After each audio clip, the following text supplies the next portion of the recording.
제가 받들어 봉독하도록 하겠습니다. 즉시로 각 회당에서 예수가 하나님의 아들이심을 전파하니 듣는 사람이 다 놀라 말하되 이 사람이 예루살렘에서 이 이름을 부르는 사람을 멸하려던 자가 아니냐. 여기 온 것도 그들을 결박하여 대제사장들에게 끌어가고자 함이 아니냐 하더라. 사울은 힘을 더 얻어 예수를 그리스도라 증언하여 다메섹에 사는 유대인들을 당혹하게 하니라. 여러 날이 지남에 유대인들이 사울 죽이기를 공모하더니 그 계교가 사울에게 알려지니라. 그들이 그를 죽이려고 밤낮으로 성문까지 지키거늘 그의 제자들이 밤에 사울을 광주리에 담아 성벽에서 달아 내리니라. 아멘. 지금까지 세계에서 가장 많이 팔린 과학 서적이 있다고 합니다. 1980년대에 출간된 천문학자 칼 세이건의 코스모스라는 책입니다. 이 책은 다큐멘터리로도 만들어져서 많은 사람에게 더 많이 알려졌습니다. 코스모스 책에는 창백한 푸른 별인 지구와 우주의 이야기가 담겨 있습니다. 한 천문학자는 이 책을 자신의 인생의 책이라고 소개하면서 자신이 이 책으로 인하여 천문학자가 되었다라고 고백하기도 하였습니다. 그가 이 책을 읽고 깨달은 사실 두 가지를 이야기해 주었습니다. 아내를 사랑해야 하겠다. 그리고 지구를 사랑해야 하겠다. 그가 이어서 말합니다. 400억 광년의 지구에서 아내와 만났다. 인간이 오래 살아도 100년인데 어떻게 두 사람이 만날 수 있었을까? 이것은 신비 자체이다. 저는 우주에 대한 탐구가 아내 사랑으로 실천된다는 점에서 참으로 흥미로웠습니다. 그러면서 이런 생각이 들었습니다. 그렇다면 지구에서 지금까지 이 세상에서 가장 많이 팔린 책, 성경책을 우리가 읽는다면 과연 무엇을 깨닫게 될까? 이 내용도 두 가지로 요약된다고 생각됩니다. 하나는 하나님을 사랑해야 하겠다. 또 하나는 이웃을 사랑해야 하겠다. 이것이 우리가 성경을 읽고 성경을 공부하는 목적입니다. 예수님의 제자 요한 사도는 요한일서 3장 16절에서 이렇게 말합니다. 그가 우리를 위하여 목숨을 버리셨으니 우리가 이로써 사랑을 알고 우리도 형제들을 위하여 목숨을 버리는 것이 마땅하니라. 요한일서 4장 16절에서는 이렇게 말씀합니다. 하나님은 사랑이시라. 성경은 하나님의 사랑이 우리에게 어떻게 나타났는지를 설명해 줍니다.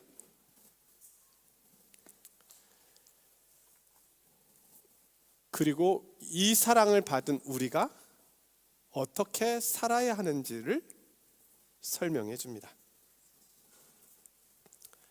자, 이를 위해서 예수님이 누구이신가에 대한 이해가 먼저 필요합니다. 예수님을 알아야 하나님의 사랑을 알 수 있는 것이니까요. 오늘 본문은 회심한 사울에 대한 이야기입니다. 그는 바리새인으로 율법을 지키려고 노력하였습니다. 그는 하나님을 향한 사랑을 더 실천하기 위해서 하나님을 대적하고 있다고 여겨지는 예수 믿는 사람을 잡으러 국경을 넘어 다메섹까지 가고 있었습니다. 그러나 그는 다메섹에서 태양보다 더 밝은 빛 가운데 나타나신 예수님을 만나게 되었습니다. 그로 인하여 그는 사흘간 눈이 멀었습니다. 음식도 먹지 못한 채 고통의 시간을 보냈습니다. 그리고 그 시간이 지난 후 그는 그리스도인이 되어 있었습니다. 사울은 눈을 뜨게 되자마자 즉시로 각 회당을 다니면서 예수님을 전하기 시작했습니다. 자, 그가 예수님에 대해서 무엇이라고 전하였을까요? 그가 증거한 내용이 크게 두 가지입니다. 예수님은 하나님의 아들이시다. 그리고 예수님은 그리스도이시다.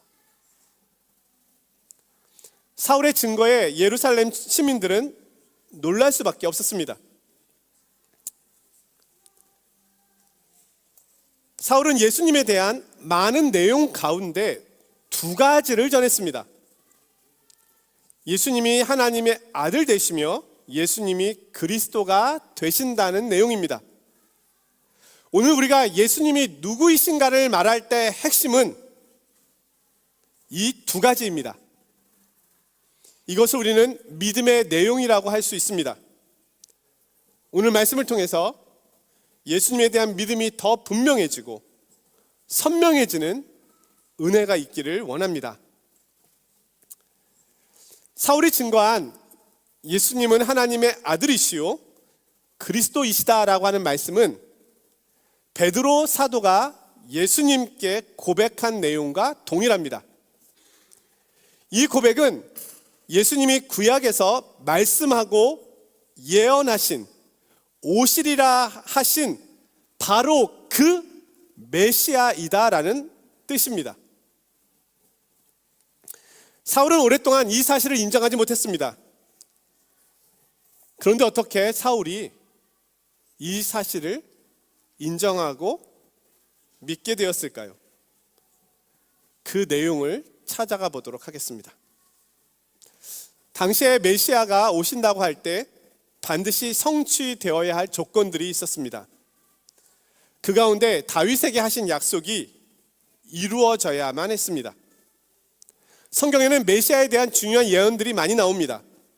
그 가운데 유대인들이 메시아에 대해서 생각하는 가장 중요한 예언은 사무엘하 7장 12절에서 16절에 나오는 말씀입니다.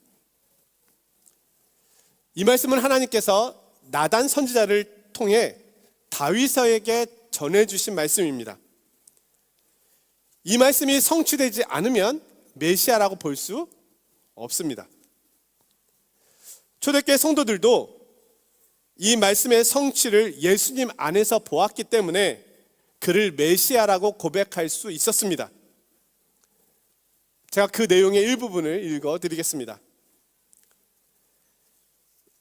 다윗 내 수완이 차서 내 조상들과 함께 누울 때에 내가 내 몸에서 날 내 씨를 내 뒤에 세워 그의 나라를 견고하게 하리라.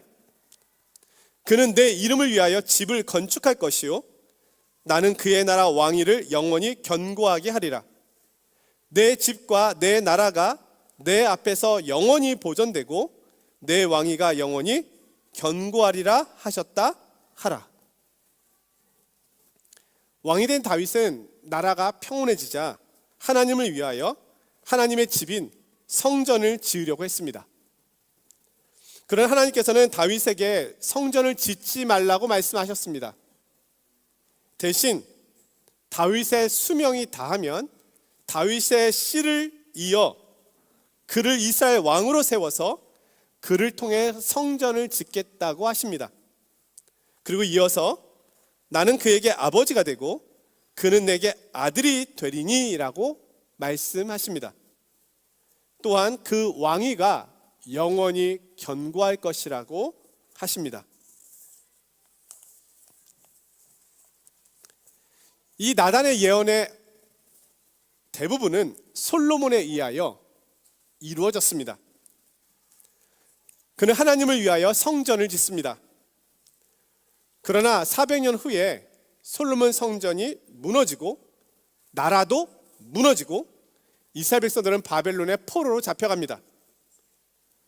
바벨론 포로 70년 만에 돌아온 이스라엘 백성은 다윗 가문의 씨인 스룹바벨을 통하여 성전을 다시 짓습니다. 이스라엘 백성들은 다윗에게 주신 하나님의 예언이 스룹바벨을 통하여 이루어질 것이라고 기대하였습니다. 그러나 결국 그들이 꿈꾸는 나라는 오지 않았습니다. 이스라엘은 계속해서 페르시아, 그리스, 그리고 로마의 통치까지 받게 됩니다. 유대인들은 오랫동안 다윗에게 하신 이 예언이 이루어지기를 기다렸습니다. 그 예언의 내용을 요약하면 이것입니다. 메시아가 올 것이다. 그는 다윗의 씨이다. 그는 하나님을 아버지라 부르고 하나님은 그를 아들로 부른다. 그리고 성전을 지을 것이다. 그는 다윗 가문을 영원히 회복할 왕이 될 것이다. 마침내 예수님이 오셨습니다. 예수님은 다윗 가문의 씨로 오셨습니다. 또한 하나님께서는 예수님을 아들이라 부르셨고 예수님은 하나님을 아버지라고 부르셨습니다. 예수님은 하나님의 집인 성전을 헐면 자신이 그 성전을 사흘 안에 세우시겠다고 말씀하셨습니다. 사람들이 볼 때 예수님은 다윗의 언약을 성취할 메시아로 보였습니다. 이스라엘 백성들은 예수님을 왕으로 대우하며 그에게 호산나 다윗의 자손이여 우리를 구원하소서 외쳤습니다. 그런데 메시아인 줄 알았던 예수님이 십자가에서 무력하게 돌아가셨습니다. 하지만 그는 말씀하신 대로 사흘 만에 부활하셨습니다. 그가 말씀하신 성전은 성전 대신 자신의 몸이었습니다. 그는 무너지지 않는 영원한 성전을 세우셨습니다. 또한 그는 하늘로 올라가시어 하나님 보좌 우편에 앉으셔서 왕이신 하나님으로부터 모든 권세를 위임받으셨습니다. 사울이 이 사실을 확신하게 된 것입니다. 사울이 전한 두 가지 내용을 좀 더 살펴보도록 하겠습니다. 사울은 먼저 예수님이 하나님의 아들이시라고 증거합니다. 오늘 본문 20절인데요.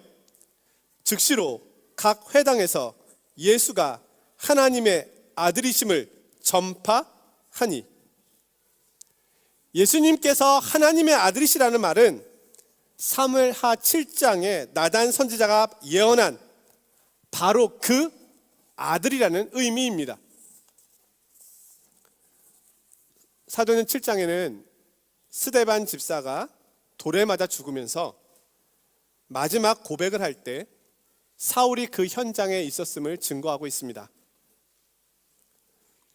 스데반이 성령이 충만하여 하늘을 우러러 주목하여 하나님의 영광과 및 예수께서 하나님 우편에 서신 것을 보고 말하되 보라 하늘이 열리고 인자가 하나님 우편에 서신 것을 보노라 한데, 그들이 큰 소리를 지르며 귀를 막고 일제히 그에게 달려들어 성 밖으로 내치고 돌로 칠세, 증인들이 옷을 벗어 사울이라 하는 청년의 발 앞에 두니라. 스데반 집사는 예수님께서 하나님 우편에 서 계셨다고 증거합니다.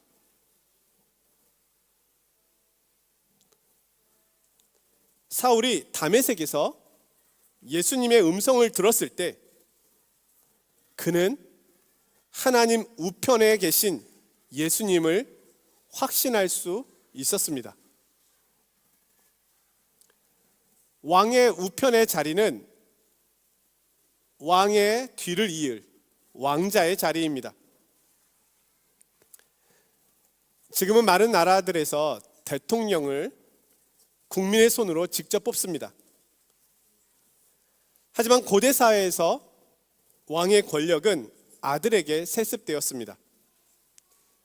왕의 아들은 왕을 대신할 통치자가 됩니다.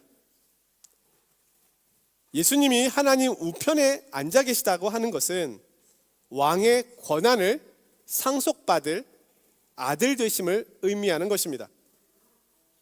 예수님께서는 마태복음 28장에서 아버지 하나님께서 하늘과 땅의 모든 권세를 자신에게 주셨다고 말씀하십니다.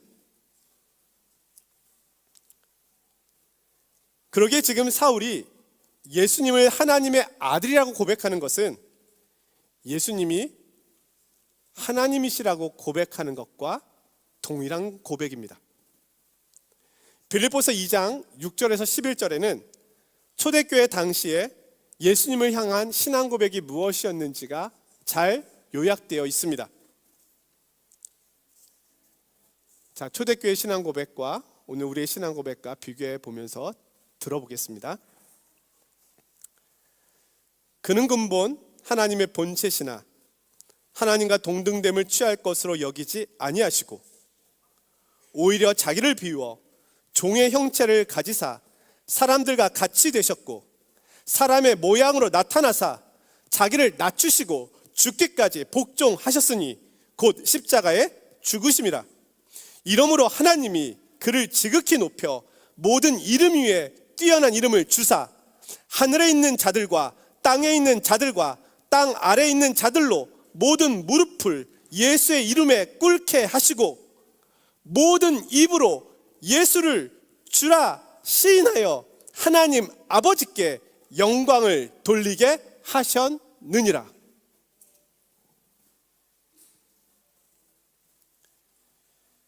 두 번째로 사울은 예수는 그리스도라고 증거합니다. 오늘 본문 22절인데요. 사울은 힘을 더 얻어 예수를 그리스도라 증언하여. 그리스도라고 하는 이 표현도 예수님은 하나님의 아들이시다라고 하는 의미와 동일합니다. 그리스도라고 하는 말은 헬라어이고 히브리어로는 메시아라고 합니다. 원래 뜻은 기름 부음 받은 자이지만 이 의미는 점점 이스라엘을 구원할 자인 구원자에 가깝게 이해되었습니다. 만약 신약시대에 누군가가 저분이 그리스도이시다라고 이야기한다면 그 말은 하나님께서 보내시기로 한 구원자 메시아가 오셨다라고 말하는 것과 같은 의미였습니다. 사울은 예수님이 그리스도라고 전합니다. 구약에서 예언한 바로 그 메시아, 하나님께로부터 기름 부음을 받아 보내심을 받은 구원자이시라고 증언합니다.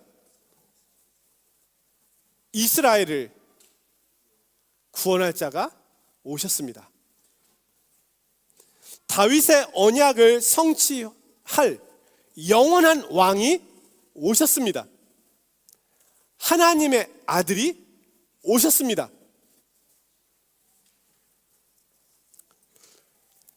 그런데 메시아이신 이분이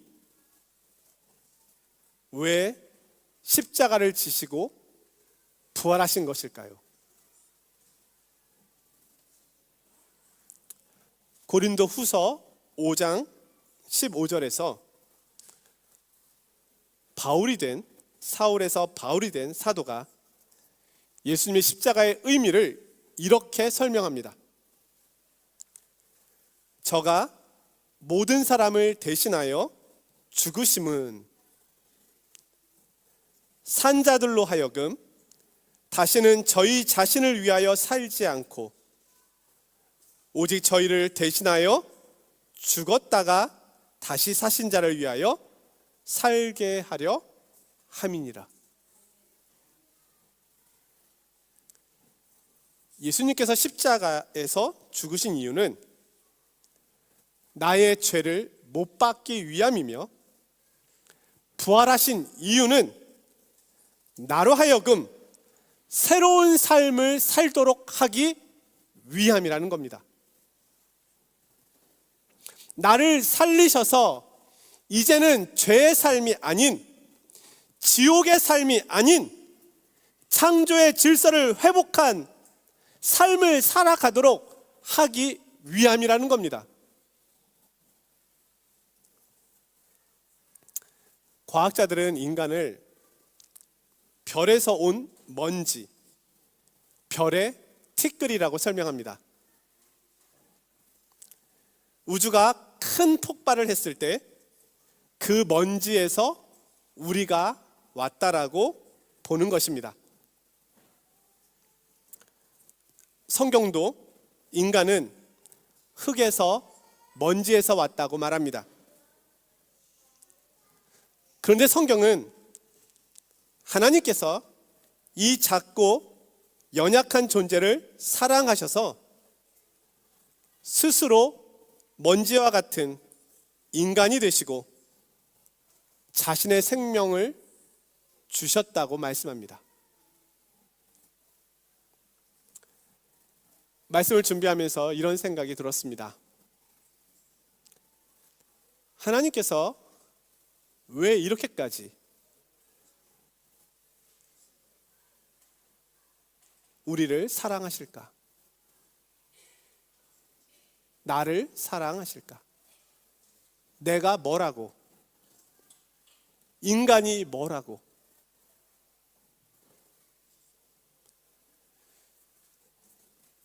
이것이 하나님의 사랑입니다.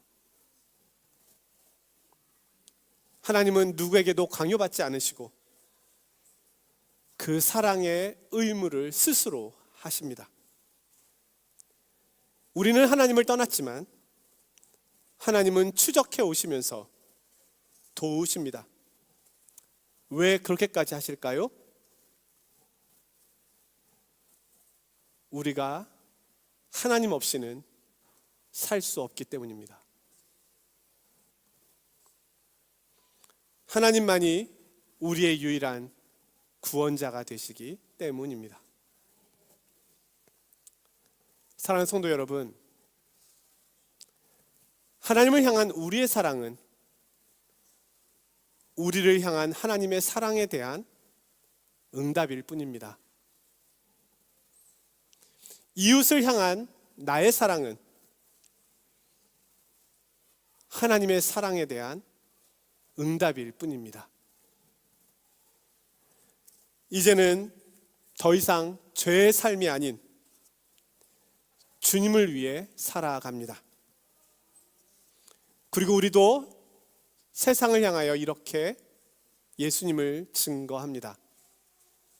예수님은 하나님의 아들이시다. 예수님은 그리스도이시다. 기도하겠습니다.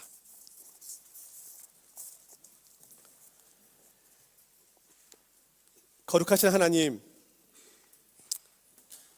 하나님을 떠나 허물과 죄로 죽어 소망 없는 저희들을 위하여 독생자 예수님을 보내주셔서 감사합니다. 이제는 자신을 위하여 살아가는 죄의 삶이 아닌 하나님의 영광을 위한 삶을 살도록 불러주셨으니 그렇게 살아가게 하여 주옵소서.